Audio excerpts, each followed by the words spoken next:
오늘의 10분 말씀. 마태복음 18장 21절로 35절입니다. 마태복음 18장은 하나님 나라 공동체의 정체성에 대해 가르치십니다. 18장 초반부에 제자는 예수님께 하나님의 나라에서 높은 자가 누구인지를 묻습니다. 예수님은 그런 제자들에게 아이와 같이 스스로를 무가치한 자로 겸손한 자가 아니면 하나님 나라에 들어갈 수 없다 말씀하십니다. 그리고 하나님 아버지는 잃어버린 한 마리의 양을 찾기를 원하시는 것처럼 우리들 또한 교회 또한 잃어버린 양에 대한 사랑의 마음을 품어야 한다 말씀하셨습니다.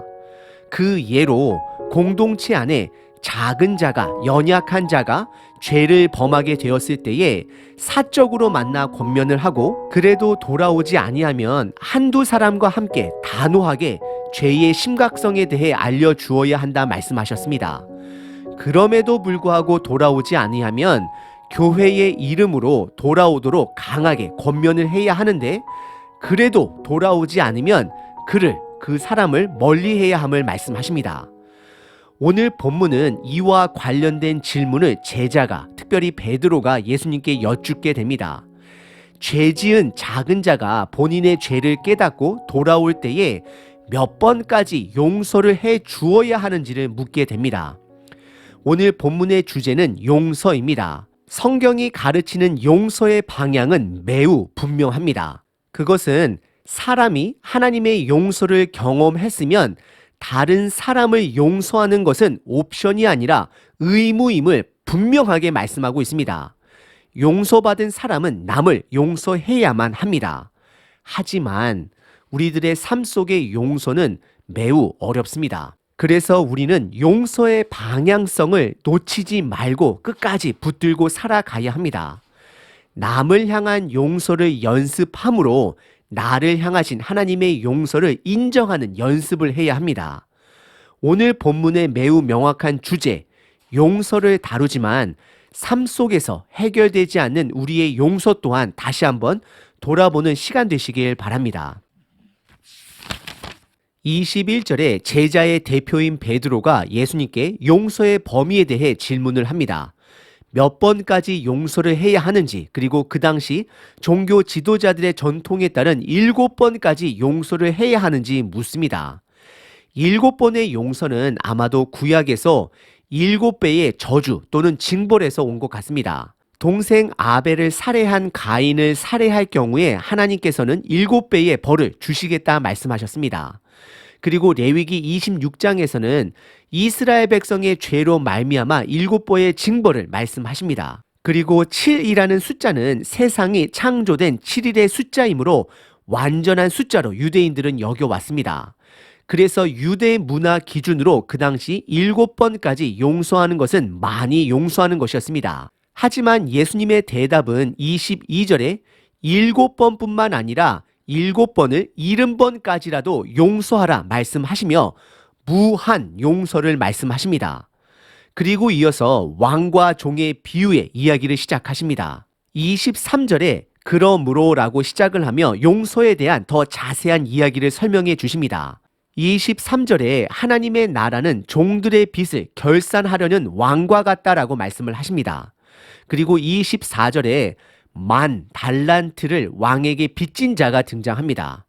여러분들 10,000달란트를 금액으로 상상하실 수 있으신가요? 엄청난 숫자입니다. 우선 1달란트는 고대 당시 한 군인이 들고 전투를 할 수 있는 무게였습니다. 시대에 따라 그 무게가 조금씩은 달라지지만 약 34kg 정도가 됩니다. 이 달란트라는 무게의 단위는 화폐의 단위가 되었는데 금 또는 은의 화폐의 단위가 됩니다. 그래서 현대 시대의 10,000달란트 금의 금액을 측정하면 다음과 같습니다.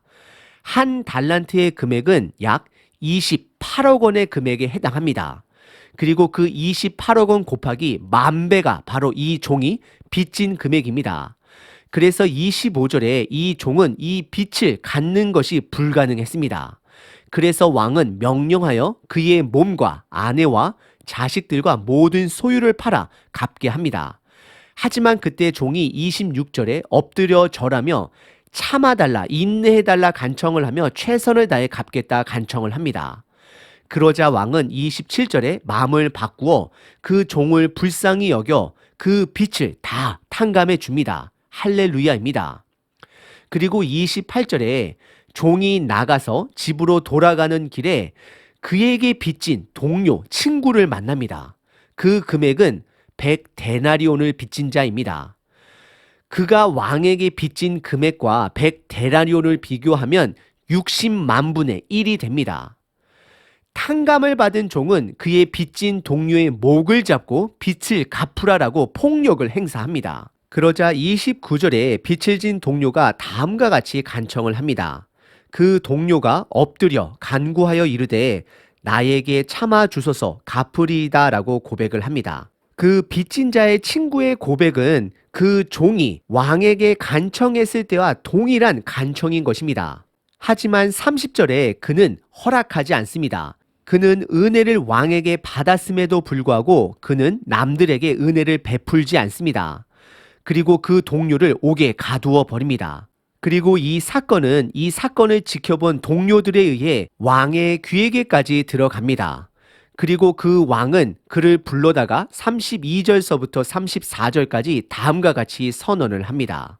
이에 주인이 그를 불러다가 말하되 악한 종아, 내가 빌기에 내가 내 빚을 전부 탕감해 주었거늘 내가 너를 불쌍히 여김과 같이 너도 내 동료를 불쌍히 여김이 마땅하지 아니하냐 하고 그 왕이 주인이 노하여 그 빚을 다 갚도록 그를 옥졸들에게 넘겼다라고 말하고 있습니다.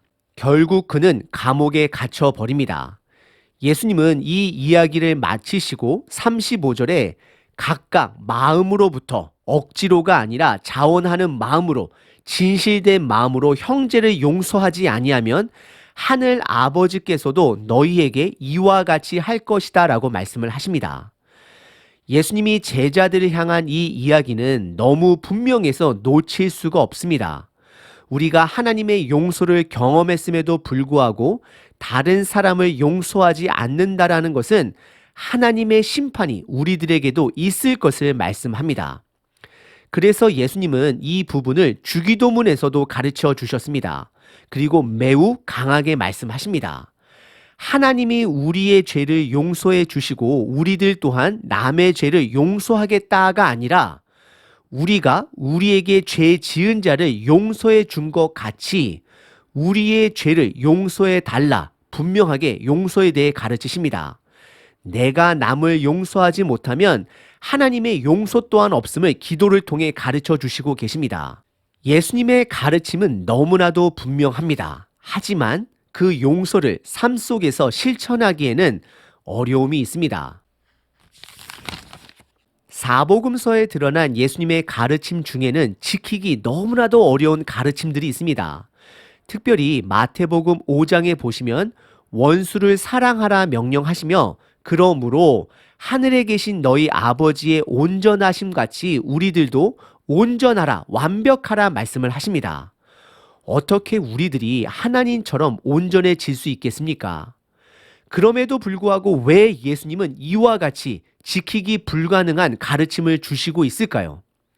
그것은 세 가지 사실을 우리들에게 드러내기 위해서입니다. 첫 번째, 우리들 안에는 그 능력이 없음을 가르치기 위함입니다. 하나님의 은혜를 전적으로 의지해야 그것이 가능한 것입니다. 두 번째, 우리들에게는 영원한 사명이 있음을, 임무가 있음을 말씀해 주시는 것입니다. 우리는 예수님의 가르침을 평생 완성할 수 없습니다. 그래서 예수님의 가르침은 우리들의 평생 임무가 되는 것입니다. 그리고 세 번째, 끊임없이 꾸준한 성장을 원하십니다. 방향성입니다. 내가 예수님과 같이 온전해질 수는 없지만 날마다 조금씩 예수님을 닮아갈 수는 있기 때문입니다. 하루하루 온전한 예수님의 모습에 조금은 더 가까이 갈 수 있기 때문입니다. 그래서 예수님은 남을 용서함을 연습함으로 나를 향한 하나님의 용서를 인정하는 연습이 되게 하는 것입니다. 왜 예수님은 그렇게 힘든 어려운 용서를 강하게 말씀하시는 것일까요? 두 가지 이유입니다. 첫 번째는 공동체를 위해서이고 두 번째는 개인을 위해서입니다. 예수님이 요구하시는 용서는 사실 개인의 책임을 넘어선 공동체의 책임을 말씀하고 계시는 것입니다. 예수님의 공동체는 그분의 용서함으로 모여진 공동체입니다.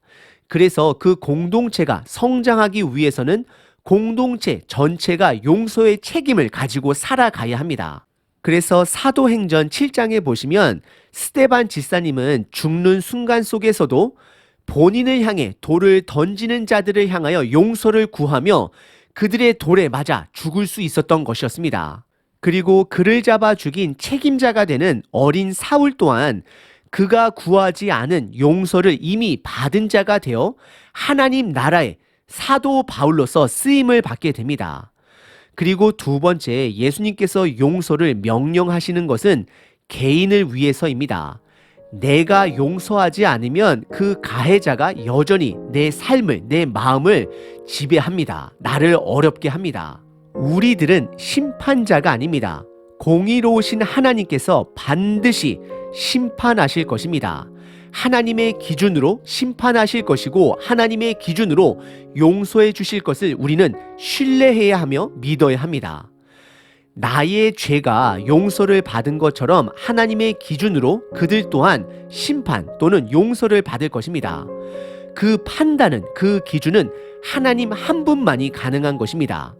그래서 실질적으로 다윗은 그를 죽이려 했던 사울 왕을 2번이나 죽일 수 있는 기회가 있었음에도 불구하고 하나님의 주권을 신뢰하며 그를 살려주고 용서한 것입니다. 그래야 다윗이 마음 편안하게 살 수 있었기 때문입니다.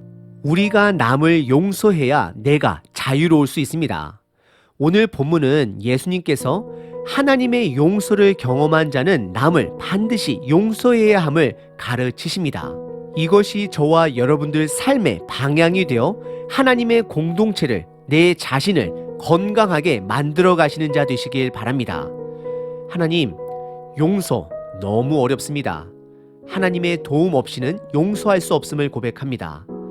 하나님의 나라를 위해, 나의 개인적인 회복을 위해 용서하도록 노력하겠습니다. 아멘.